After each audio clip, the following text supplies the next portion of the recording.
Hey guys, are you frustrated with where you're at right now? Maybe stunted in your progress? Well, if you are, I want to recommend a place for you to go called Growth Day. growthday.com/ed. It is the number one personal development app on the planet. It's got all kinds of high performance techniques in there, courses, accountability, journaling, live speeches from some of the top influencers in the world, including me. It's an overall environment to change your life. growthday.com/ed. Hey guys, I'm so excited to tell you this right now. Here's the deal. There's a chance now for you to be on this show with me, and I'm going to do it every single month. Let me tell you how you qualify to get on the show.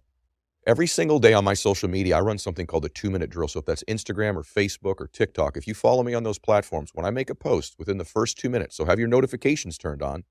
If you just make a comment on my post, every day we take everybody who's made a comment and we pick a winner every single day. And that person is going to have an opportunity to be on this show with me and get coached.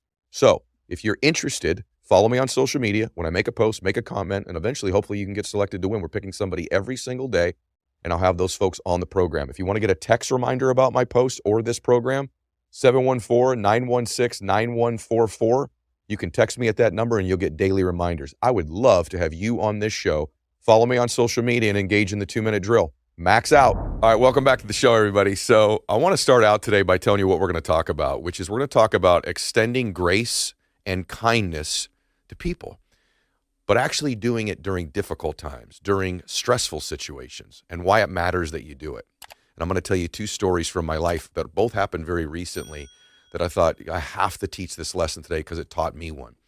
And so the first one happened, I did a post about this a few weeks ago and it went pretty viral. So I'm driving down the road, and I don't know if you ever had this happen, but just someone's messing with you next to you, right?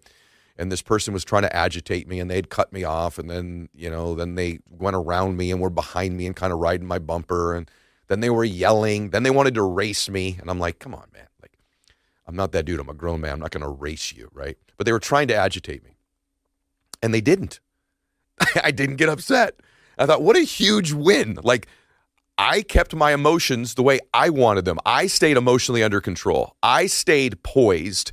When me, maybe 5 years ago, certainly 10 or 15 years ago, you know how you'd be. You start yelling back at them, you get agitated, you get anxious, you get angry. And I was allowing outside stimulus to affect my internal emotions. And so I thought, what a gigantic win. Like, this was awesome. I wasn't upset. I waved at them. I smiled. And you know what else I found out? When someone's trying to get under your skin, trying to get you negative, trying to get you angry, trying to get you distracted, right? Trying to get you to perform in a way that's not reflective of your real character, right? When you don't give into that, man, it frustrates them. It was such a bonus for me to see this person getting more and more frustrated that I was living with equanimity. In my book, The Power of One More, I have a whole chapter on equanimity, which basically means, my version of it is peace under duress, finding peace in a stressful situation and circumstance, and being able to live in that state, a state of equanimity. And I did. And I was very proud of myself because it's easy to do that when you're at a park or by a lake or on your boat or wherever, right? In a peaceful place, taking a walk with a dear friend, the simple things in life. But it's not so easy sometimes to do it when there's stress, when emotions get raised, when someone's intentionally trying to do harm to you. It was a better win than making a bunch of money, by winning an award, by how well this podcast does. I felt so great that I won because winning in life is an emotional game. The quality of your life is the quality of your emotions, right? You don't want a bunch of money. You want how you think a bunch of money is going to make you feel, if that's what you want. You don't even necessarily want a relationship. You want how you think that relationship will make you feel. You want to be super fit and jacked. You want how you think you will feel if you're super fit and jacked. So what we're all trying to find is an emotion, is a feeling. And what I find is you don't have to chase them. They're within you right now.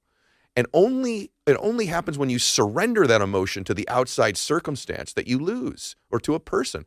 You're going to have someone, you may even right now, who's antagonistic towards you, or is hating on you, or just they cut you off on the road, or they're at work and you're competing with them for a job and they're trying to undercut you, whatever it might be, right? Or if someone's rude to you in a restaurant, right? Or dismissive to you. It's very easy to allow what that outside stimulus does to infect your internal emotional thermostat level. And every time you stay in control of your emotions, you win. And that's a muscle you build. And I found that it's pretty difficult now to get me to change my emotions based on your behavior. It's hard to get me to change my emotions based on the conditions around me. Yet I lived probably 50 years of my life where the conditions dictated my emotions. The treatment somebody gave me dictated my emotions, right? The circumstances around me dictated my emotions. The results dictated my emotions. And so you're probably nodding with me right now that you have a tendency to do that. And every time you don't, and you stay in control, and you stay kind, you stay graceful, you stay in a state of equanimity and peace, what ends up happening is you win, and you build a muscle that becomes stronger and stronger and stronger. And that's what resilience is. That's what it is. That's what building something great in your life is all about, is doing it over and over and over again and developing the pattern of building the emotions we want. Really, we learn these negative emotional patterns as children, don't we? When something doesn't go our way, we start screaming and crying, right? Or we fall down and, we get really upset. Or someone does something to us at school and we come home very sad. So we start these patterns very young in our life and we never undo them. And we all have what I call like an emotional home. And what that means is that in your life, no matter what the circumstances are, most people have a pattern of emotions they're going to get back. So for some people, that pattern is, they find every single day of their life, they find a way back to grace and peace and bliss and ecstasy and joy and passion.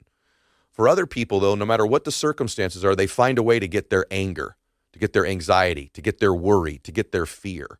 So, hey, guys, as you know, I've partnered up with my good friend Brennan Burchard, who's created the greatest personal development system that has ever been designed called Growth Day. If you go to growthday.com/ed, you can get all the information. But it's that time of year where everybody's trying to form new habits. They've got new resolutions and goals, and you need an environment and you need some coaches, and you need to be able to do it super inexpensively. And that's where growthday.com/ed comes in. There's everything from journaling to accountability programs, live messages every Monday from myself and other influencers.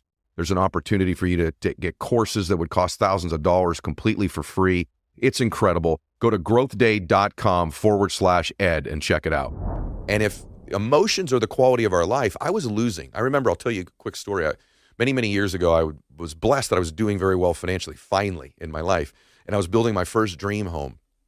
And the contractor had messed something up that day, and I had an appointment cancel, and another client of mine changed their mind. And then the house was under construction. I walked in. I was mad at the contractor. I walked in there angry and stressed and, And I looked, and there were a group of gentlemen who were working on my kitchen. They were all carpenters. They all happened to be from Mexico.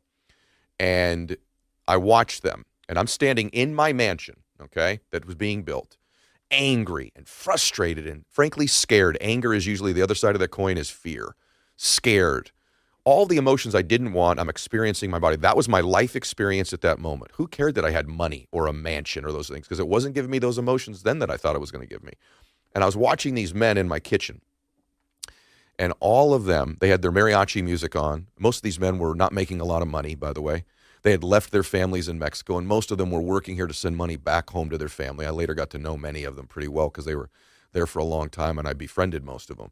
But as I watched them, they were singing and dancing and enjoying their time and laughing and cracking jokes with another, meanwhile doing work that they were great at, that was meaningful, that was beautiful.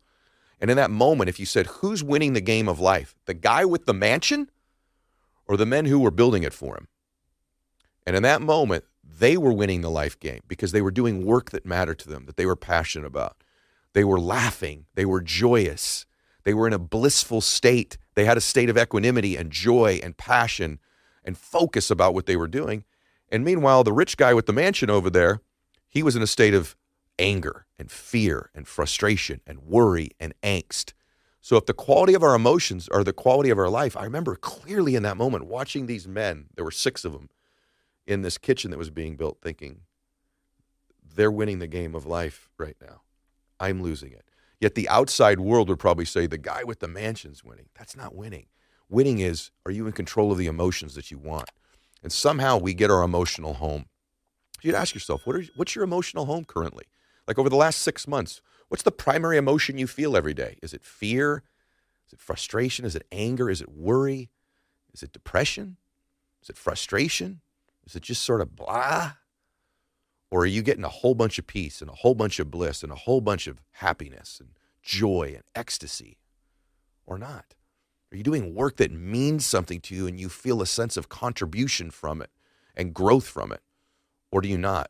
And so for me, I had to evaluate that. And so between the ride in the car that I had that day and that man in the mansion, I've grown a lot. And so I'm proof today that you can do it because it's a pattern that you build.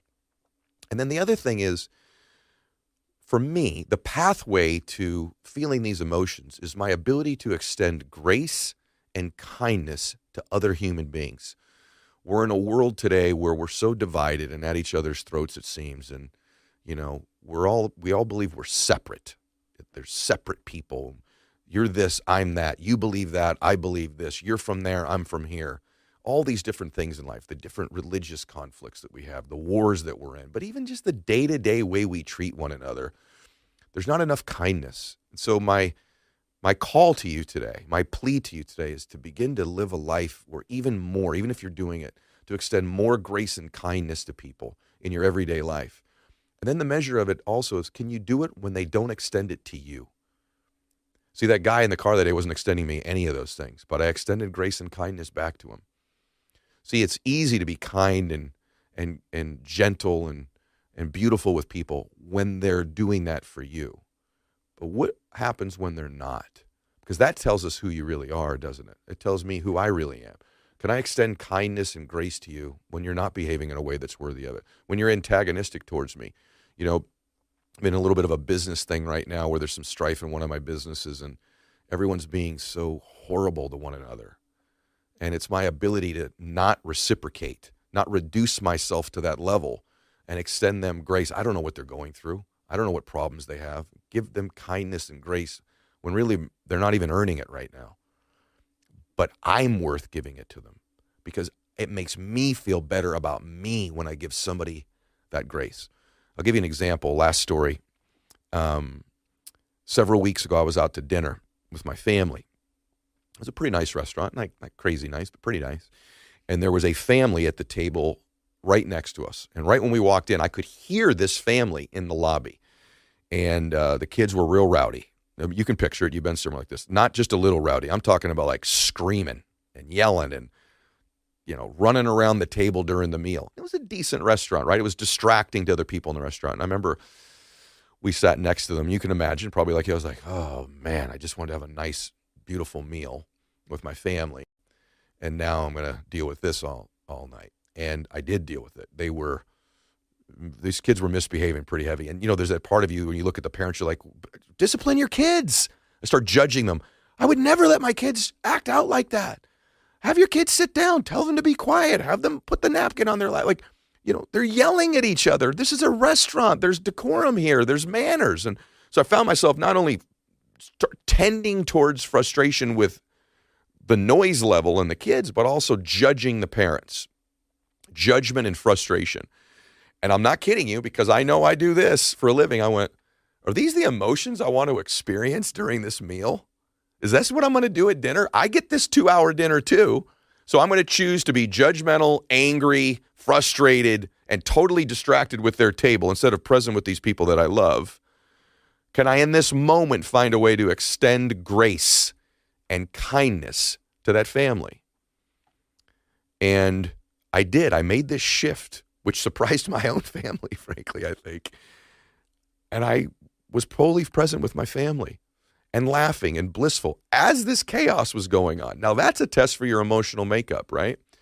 And so they ended up leaving about 3/4 of the way through our meal. And I remember literally going, whew, I could see other people in the restaurant like, they're gone. And I had a lot of judgment that I could have had. Anyway, a few days later, something incredible happened. I was at the golf course and I was hitting some balls on the driving range. And the man next to me, I looked up and it was the server from 2 nights before at the restaurant. And he walks over and says, Mr. Mylett, thank you for such a great experience. You made me feel so good about myself. I'm sorry for the noise level at that table over there. And I go, yeah, it was. And he says, yeah, they came back from the funeral of their grandmother. And I went, what? Yeah, they had just returned from the grandchildren's. Their grandmother passed away. And so they had come back from the funeral to have dinner. And the kids were pretty wound up. And the wife was very, very sad. It was her mom. And the son and the wife had met when they were young. So she was like his mother too. And I went, oh, wow.